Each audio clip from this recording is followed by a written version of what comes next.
Alrighty, good morning to people in person. Good morning to people on Zoom.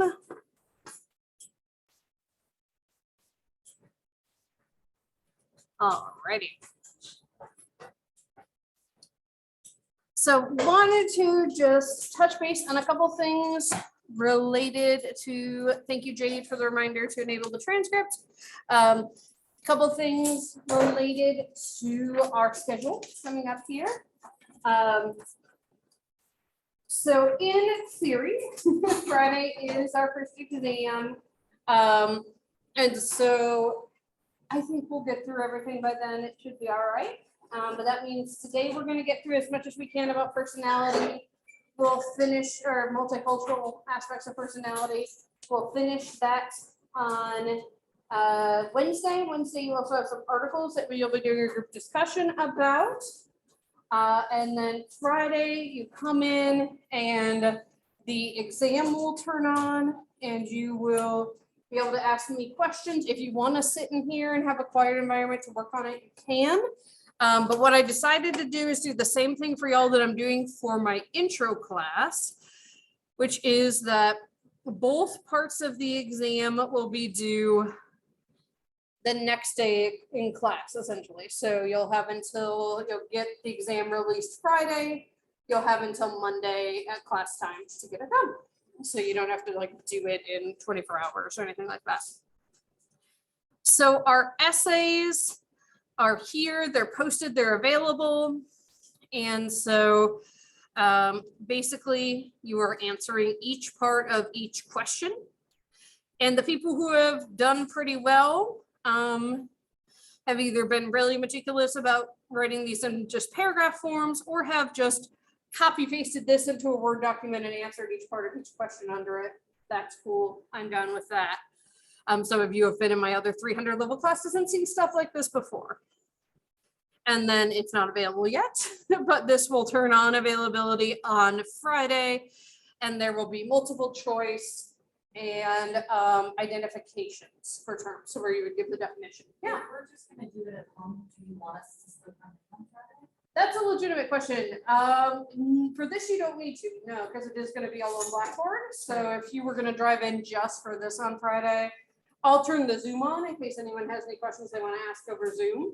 But yeah, if you don't have questions, you don't wanna be here, you don't have to. But I will be available on the Zoom for questions. And obviously over email like usual. The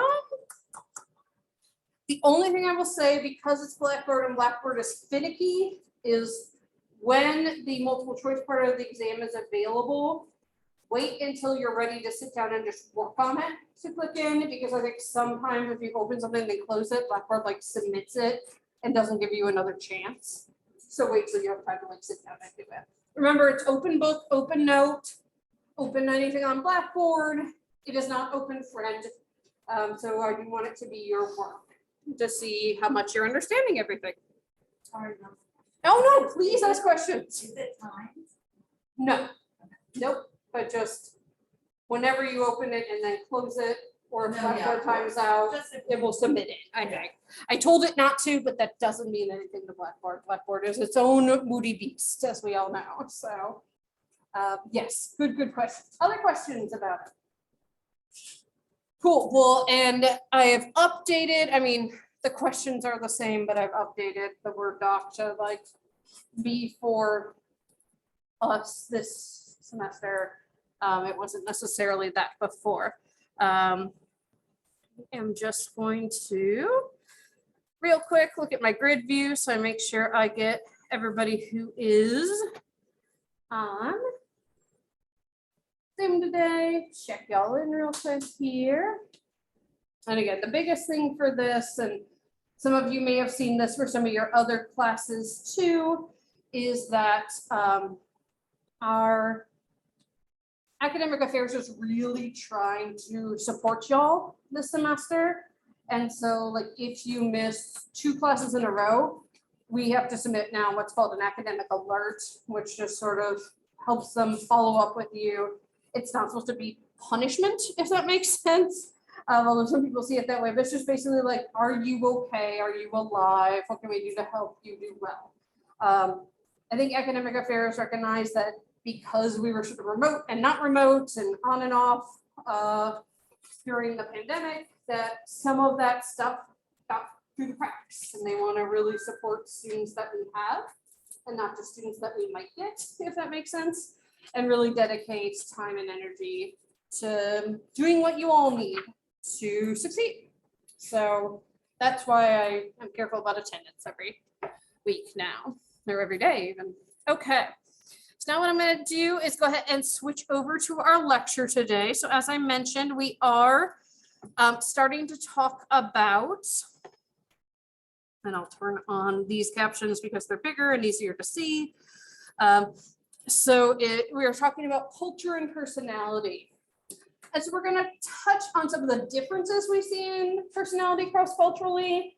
And so we're going to delve into some theories that we keep in mind, that most of these theories, before we talk about Freud, we need to acknowledge that like Freud mostly worked with upper class white women, right? We need to think about the fact that like a lot of what we'll talk about for the rest of the semester hasn't necessarily been considered in cultural, ethnic, or racial context, much less gender identity, things along those lines.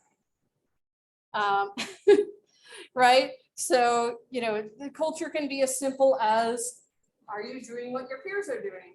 It's not an official diagnosis, obviously, but one of the things that we would talk about in grad school is like a lot of college students just like by the definition of substance use or alcohol could be diagnosed with a substance use disorder, but we don't because it's normative on college campuses, right? And so is that actually helping people if we're not diagnosing it, right? Could we be potentially missing some folks who are gonna have problems even after they graduate and are out of that party culture? And so this says, our goal is to stress diversity while remaining a university. So this might hit home for some folks in here. I know it does for me. All right, so we're going to talk about culture and psychology. And the definition of culture from a psychological standpoint is the psychological attributes of groups. So the psychological attributes of groups, and that includes things like customs, habits, beliefs, and values. Customs, habits, beliefs, values. And those are going to shape things like our emotions, our behaviors, our life patterns. Culture can include things like language, modes of thinking, and our fundamental views of reality, right? So, even something as simple as like the way we conceptualize how the world was created differs drastically from culture to culture, right? The way that we conceptualize how we should interact with our environment and who owns what differs drastically from culture to culture. And so there's two ways that people who are of one culture can sort of adjust when they're exposed to another culture. One is enculturation, which is the process of socialization through which we acquire our native culture. And this is typically early in life, right? So we're not doing anything consciously. It's just sort of we absorb what our parents do, what the people around them do, what's in the media. That's our culture. Acculturation is the process of partially or fully acquiring a new cultural outlook. So enculturation, native enculturation, our culture we just sort of are born into, absorb. Acculturation is partially or fully acquiring a new cultural outlook, often in particular when you immigrate to a new country. And so we know that cultures are often more similar than different, right? And so we can compare cultures by looking at things like behaviors. Again, in psychology, we often want to look at observable behaviors, right? We might look at things like experience and expression of emotion, as we see here. A smile is fairly common, among most folks worldwide, but in some indigenous cultures, a smile was actually a sign of aggression, right? And so we need to be aware of that. Don't mind me, I'm just throwing mice around. Oh. It helped if there was actually a mouse pad. We're also looking at thoughts and sense of connection with the world. And again, most of psychological research, unfortunately, has focused on differences between cultures. But when you step back, there are often many more similarities. And so we have emics and edicts here. Emics are aspects of a phenomenon that are specific to a particular culture. So aspects of something that are specific to a particular culture. So a way to remember this is emics, me, my culture. Edicts are aspects of a phenomenon that all or most cultures have in common. So all cultures have in common. And so the memory cue here, think of edicts, like a T can look like a cross or a plus sign, so cross-culture, many cultures. So we try to look at both sets of those. All right, so what about evolution? And we'll talk a lot more later in the semester about evolutionary psych and behavioral genetics, but we'll talk very briefly here just as it relates to culture. So behavioral genetics deals with the possibility that individual differences in our own psychology and psychological aspects are genetic. And we know this is true with things like disorders, right? That things like depression tend to run in families, as we've talked about. But it could also be the case that maybe a tendency to be outgoing might run in families.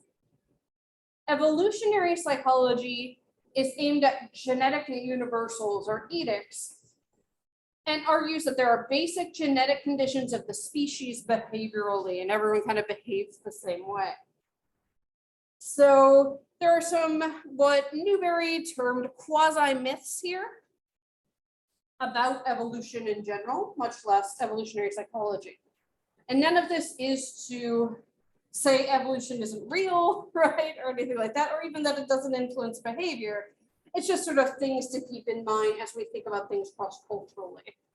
One is people argue for a notion of progress, that there's this great mysterious force always pulling evolution upwards, and that life always becomes more complex. Some instances, things have developed complexity and then become simple again. Intestinal parasites, for example, have done this. Many older things like bacteria or crocodiles, alligators haven't died out, haven't changed for millennia. So bacteria, for example, have a greater weight than everything else living on Earth put together. Just lovely to think about, right? And I used to show here a clip from the movie Idiocracy, which kind of shows this idea in, I think what at the time was a humorous idea that, they showed like a middle-class couple who decided to wait to have kids and end up not having kids, and then a lower-class couple who just sort of like have kids all over the place. It's obviously very classist and very problematic and stereotyped in how it's portrayed, so I don't show the clip anymore. But the idea is like, sometimes stuff just breathes like crazy, and it doesn't mean that it's better or worse. So the example I can think of that's better and not, like prejudice against a whole group of people is lionfish in the Caribbean. So I don't know how much folks are familiar with this, but I think what happened is people had pet lionfish and then just sort of let them go. And because they had no natural predators, lionfish have sort of taken over the Caribbean, and they kind of eat everything else. They've even adapted to, they normally only hunt during the day, but if divers go down with lights at night, they'll hunt by the light of the divers. Like, okay, so they're pretty smart, right? but like it's really harmful to the environment for them to be there. And there are many instances of that happening. I think Australia is the best example, unfortunately, where people were like, let's introduce rabbits. Uh-oh, let's introduce something to control the rabbits. Uh-oh, right? Things along those lines. Another idea is that evolution is slow and gradual. Sometimes, but not always. You can get small changes in genes that cause sudden large changes in organisms. And then there are other things that are just static. As I mentioned, alligators, crocodiles have not changed since the time of the dinosaurs. We also tend to think that every trait is adapted and has been selected for during natural selection. But sometimes traits exist just because stuff that is selected for is like maybe on the same piece of DNA, right? So something adapted, selected for, and something else kind of comes along for the ride. So, maybe, I think it was things like the appendix, right? Which like in humans does help with digestion a little, but mostly seems to function to like try to kill us, surprise every once in a while, right? Not great. And so, does it make evolutionary sense for us to still keep this ticking time bomb inside ourselves? Probably not, right? And yet it's come along for the ride, right? We also tend to believe that characteristics we see functioning were selected for the function we see them performing, and not always. I mean, the clearest example is the human brain, right? Yes, it was selected for to be intelligent because that helped us survive, right? But it certainly was never adapted to take notes like y'all are doing, or like look on your cell phone all day, or even solve like complex algebraic equations, right? But we have used it for that. And I think other times that has happened as well. So in behavior and evolutionary psychology, the idea is that the human brain is a collection of evolved mechanisms, and each is a solution to an adaptive problem. And this explains those cross-cultural similarities that we see. However, in this view, the brain is not like a general process, just a computer. And this is really typical, I think, of the way the brain was conceptualized in the 70s. They tend to they really conceptualize the brain as a computer. And it was sort of like it took stuff in, spat it out, right? And we know the brain does more than that. It doesn't make sense considering what we can do now. So why would the brain have evolved for texting or even driving, right? We can do things that are not just data in, data out, right? Probably where most, I would say, culturally aware, feminist, if you want to call it woke, psychologists have the most problem with the propositions of evolutionary psychology is the ideas about reproductive behavior and mating preferences. And so evolutionary psychology says that women are biologically selected to mate wisely, and men are biologically selected to mate widely. But as Dr. Newberry told my class, if the males want to mate, shouldn't they then go along with the women's program? Otherwise, males seem to be evolutionary inclined to act like jackasses. If they want the females, they should go along for the ride. Also, a whole constellation of modern family makeups don't fit into this, right? Think about single mothers, think about LGBTQ plus couples, right? Think about blended families, things along those lines. Think about the invention of birth control or people's decisions to remain childless, right? If we're biologically driven to pass on our genes, the availability of condoms or the pill or an IUD shouldn't influence behavior, but we know that it does. Things like the one-child policy, I think it's now a two-child policy in China. How would that fit into this? Or if this truly was what we thought people should just be churning out babies, why would people react so negatively to the Duggars having 19 kids, right? It just feels weird to most of us, not everybody, right? It seems to show we've tended to move away from a pure genetic drive, right? And then culture and learning. People can figure things out for themselves and make the same calculations as evolution. So evolutionary psychology has a way to go in order to really articulate these universals and prove or come up with support that these are biologically driven and not developed from other things like universal cultural similarities.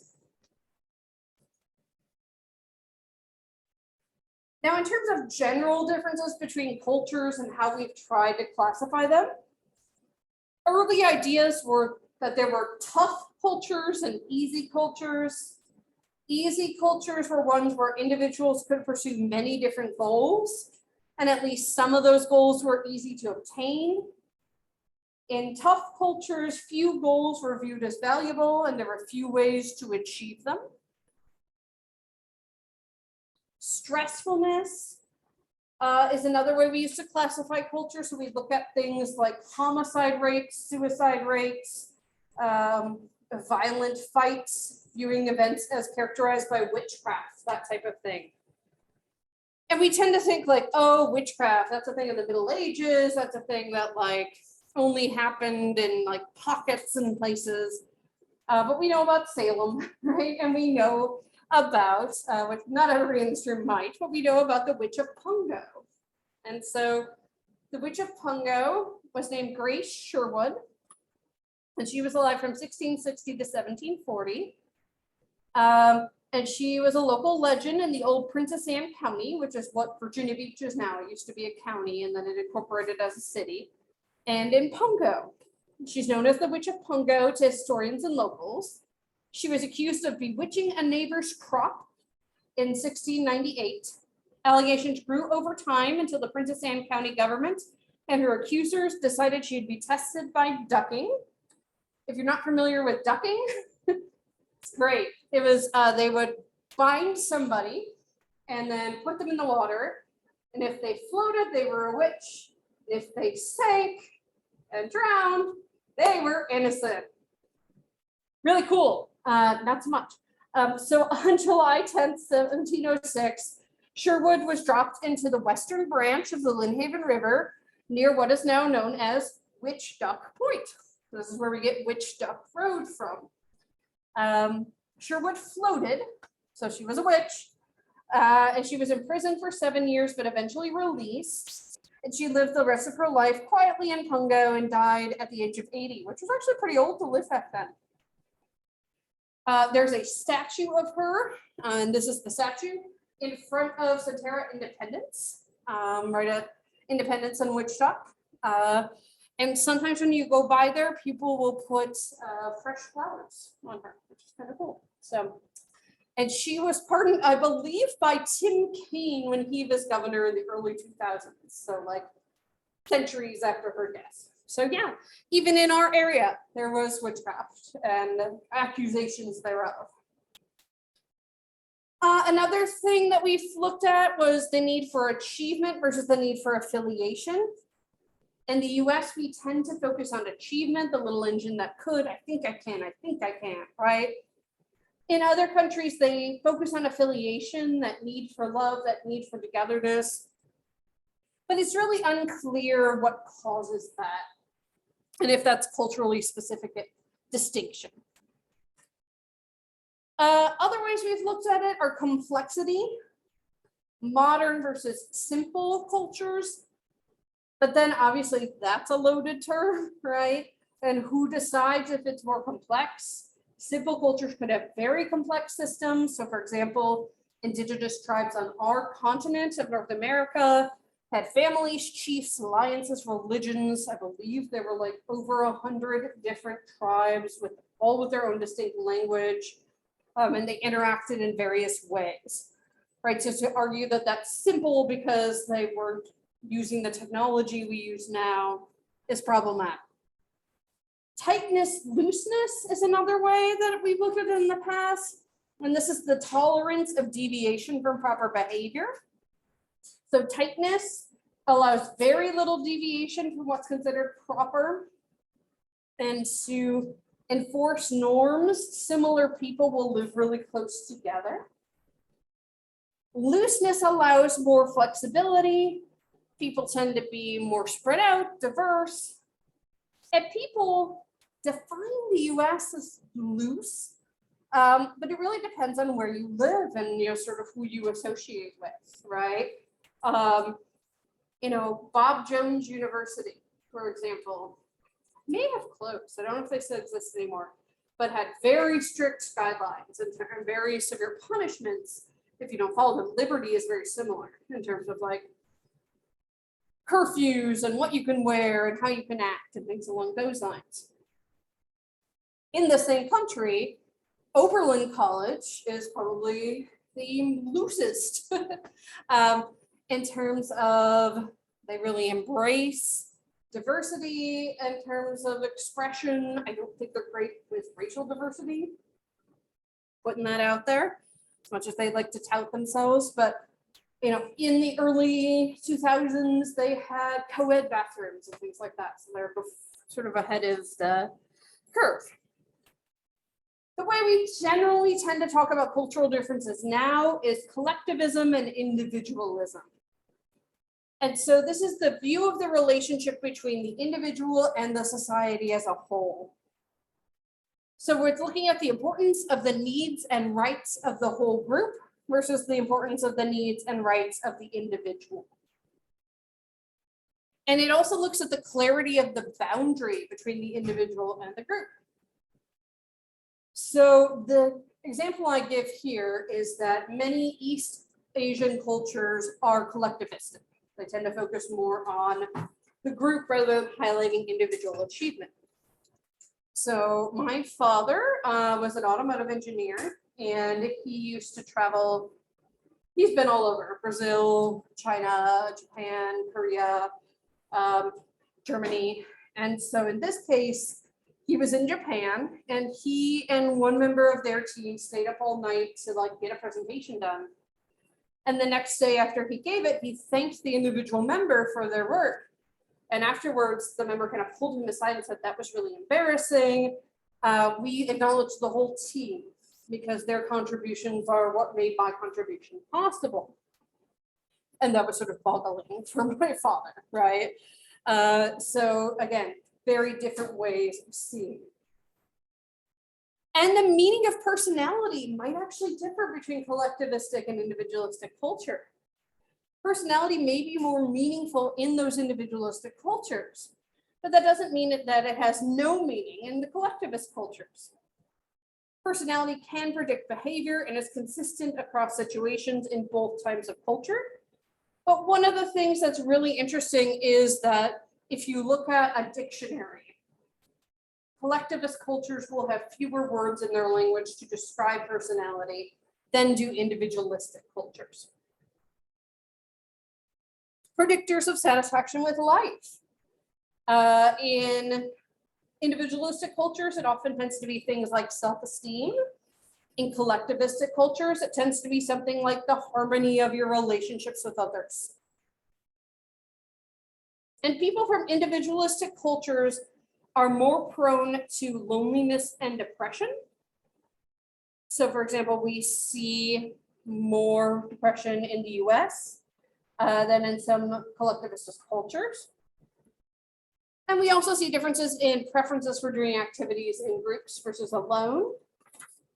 In terms of the experience of emotions, we tend to see more focus on other focused emotions like sympathy or empathy in collectivist cultures versus self-focused like anger in individualistic cultures. The importance of love as we understand it individualistically, right, in marriages. So arranged marriages are more common in collectivist cultures because they bring the families together, if that makes sense. And then dependence on social worth and relationships versus dependence on yourself. Fundamental motivations in collectivist cultures focus more on avoiding loss of respect. And so sometimes you'll hear this as like loss of face can be some of the worst things that can happen to you. Because respect by others can be easily lost and is difficult to regain and really affects your social standing. In individualistic cultures, they focus more on achievement of reward, achievement of pleasure, and it leads to self-enhancement. And then looking beyond these two ideas, some people have added a second dimension of vertical versus horizontal. Vertical cultures assume individuals are importantly different and would have more of a class system. So if we think about some place like India, right, where there's the caste system. Horizontal view individuals as essentially equal, but don't always. So like if we think of the US and we think like everybody can pull themselves up by the bootstraps. Yeah, I see some eye rolls. No, we can't because we don't all start with the same opportunities, right? But we're told that we can and we're guilted if we don't, right? Another dimension people have looked at is self-compassion. Self-compassion is holding painful emotions in mindful awareness, while feelings of care and kindness are extended to the self. I'll say that again because it's very wordy and it's a quote. Holding painful emotions in mindful awareness, while feelings of care and kindness are extended to the self. And so they looked at this in Taiwan, Thailand, and the US. So Thailand had the highest levels of self-compassion. The most common religion there is Buddhism, and self-compassion is a big part of that religion. The lowest levels were actually in Taiwan, where people tend to practice Confucianism, which says that human beings are teachable, improvable, and perfectible through personal and communal endeavor, especially including self-cultivation and self-creation. A main idea of Confucianism is that the cultivation of virtue and the development of moral perfection. Confucianism holds that one should give up one's life if necessary, either passively or actively, for the sake of upholding cardinal moral values. And the US was in the middle. So obviously, like, that's not just individualistic versus collective, right? And it doesn't apply equally to all individuals within the culture. Some individuals in collectivist cultures are going to be more individualistic. Some people in individualistic cultures are going to be more collectivistic, particularly subcultures, right? So if we look at Hispanic, Latinx folks in the US, they tend to be more collectivist than do sort of more mainstream, why am I saying mainstream? Than do the white folks. Same thing if we look at indigenous peoples, right? They tend to be very collectivistic, whereas often settler colonialism was rooted in individualism. So are there different traits for different cultures? Does the word trait even mean the same thing across cultures? So one thing that's really interesting, and one of the questionnaires y'all did on Friday, was the Big Five. And the Big Five are traits that we tend to find over and over and over. We've looked at it in 50 plus cultures and found something fairly consistent. They found many variations, but generally what we tend to find, at least in Western cultures, when we look at the Big Five, we can abbreviate with the acronym OCEAN. So we have openness, and sometimes that's called openness to experience. We have conscientiousness, which I'm going to spell wrong. Maybe not. We have extroversion. We have agreeableness. And then we have neuroticism.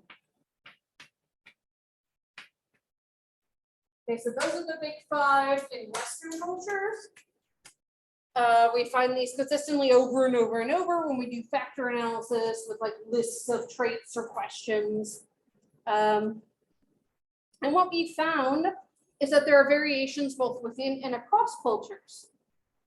So even though we've done this in 50 plus and pretty much every culture, we tend to find 5 traits.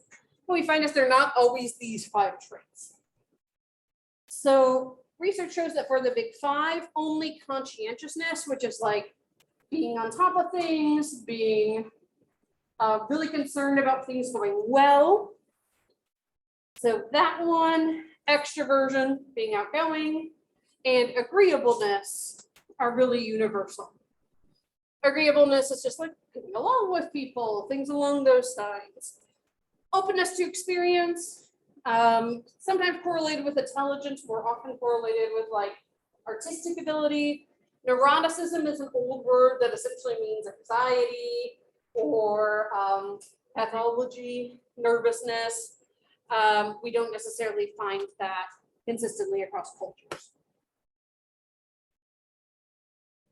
Sometimes there are difficulties in translations, right? So if we just take a big five inventory from the US and we translate it to another language, we might have translated the words, but the meaning might be different depending on the culture, right? So we don't necessarily know we're studying the exact same thing. Factors we found other than these in cultures: unselfishness, gentle temper, dependency, fragility, positive valence, negative valence, pleasantness, which I would argue could probably go with agreeableness, engagement, and interpersonal relatedness. The last one especially you can imagine finding more often in collectivist cultures. So in addition to just looking at cultural differences, one of the things we can start to take into account here is gender or sex differences. Pre-1973, there was little research on sex differences because there was little research on anyone other than middle class and upper class white men. I mean, that's who we did the research on. And it took until the 70s, not only for psychological research, but also for medical research to include women. Like they would often be like, well, you know, they have hormones, so that's going to mess up our studies. It's like, yeah, but you also need to know how the medicines work with those hormones, right? And in fact, that's one of the reasons why to this day, the symptoms that women get with a heart attack are misunderstood because they're not the same symptoms men get with a heart attack. So women don't tend to get the numbness in the arm or the chest pain. They actually get nausea and other symptoms, lightheadedness, things along those lines. And, you know, the lay public doesn't know that because we were taught the male symptoms. So in 1974, a book called The Psychology of Sex Differences was published. And to this day, there's some conflation of sex and gender. In terms of these things, now we would most likely refer to them as gender differences because they are cultural. Sex is often used to describe biological sex, which is more complex than just male, female in and of themselves. There are a whole host of things that can happen. People can be intersex, people can have different genetic conditions that don't make them just one or the other. But oftentimes what we're talking about when we talk about sex differences is actually cultural differences in the genders. And gender is socially defined. Gender is how your society says you should act based on the sex you were assigned at birth, or at least appear to be assigned. So this book looked at verbal ability and said women were better than men. Men were better than women at mathematical and spatial ability. Men were higher than women on aggression. And then they just like didn't have enough research to look at any of the other differences at that point in time. One thing that's really important to point out is the differences did exist for very small, and then it sparked a lot more research. So journals started to require authors to calculate and report sex differences, which at the time was good just because we hadn't been studying women, but then like became bad because just like with cultures, people wanted to know the differences and not the similarities, right? Women were included in more studies, and in fact, in 1992, the federal government required that studies include both sexes unless the research in question in particular was gender specific. So I'm going to get into why some of these sex differences are not as clear cut as they think they just like appear to be. So this is an example for personality, that aggressiveness one that we talked about. Aggressiveness is the opposite balance of agreeableness. And essentially, the idea here is that Men report more physical aggression than women. And it depends how strong that difference is based on what you're using to measure it. So if you do like a questionnaire, self-report questionnaire, like y'all filled out on Friday, we tend to see an effect size of 0.40. The bigger the number, the stronger it is. If we see it using projectives, it's bigger, 0.86, but we also know projectives can be really subjective in their interpretations. We also see that men score higher than women on imagined aggression, like just almost like a fantasy in your mind of beating somebody else up, for example. And people have argued, well, we see this in the large effect on daily life, like most violent crimes are committed by men. Well, what if there are other forms of aggression? And we know they are, and primarily we think about relational aggression. Women, primarily because of socialization about the acceptability of women to be physically aggressive, might show aggression differently and more covertly than men. So for example, women may spread rumors rather than physically attacking someone. This is the movie Mean Girls. It's all relational aggression. The Burn Book is relational aggression, right? And women do this, and women do this more than men. And sometimes these are more devastating than the consequences of physical aggression, right? Like a black eye sucks, but you'll usually heal in a week or two. If you spread rumors and cost someone their job, right, that can have some real implications. There's also evidence suggesting that violent crimes among women are increasing. And so these sex differences in aggression are at least partially due to socialization. I would argue majority due to socialization. One of the things we wonder about is why are cultures different? What determines why one culture might be collectivist and the other one is individualistic? What determines the specific distinctive psychology that cultures develop? What you'll see is some people just try to avoid talking about this. And there's a school of thought called deconstructionism that says reality has no meaning apart from what we invent. So let's move on. It basically says that these questions are unanswerable. Not surprisingly, a lot of other psychologists have actually tried to parse this apart, and not just psychologists, but cultural anthropologists, sociologists, etc. And there's the ecological approach, which views that differences might exist because of where we developed in our circumstances.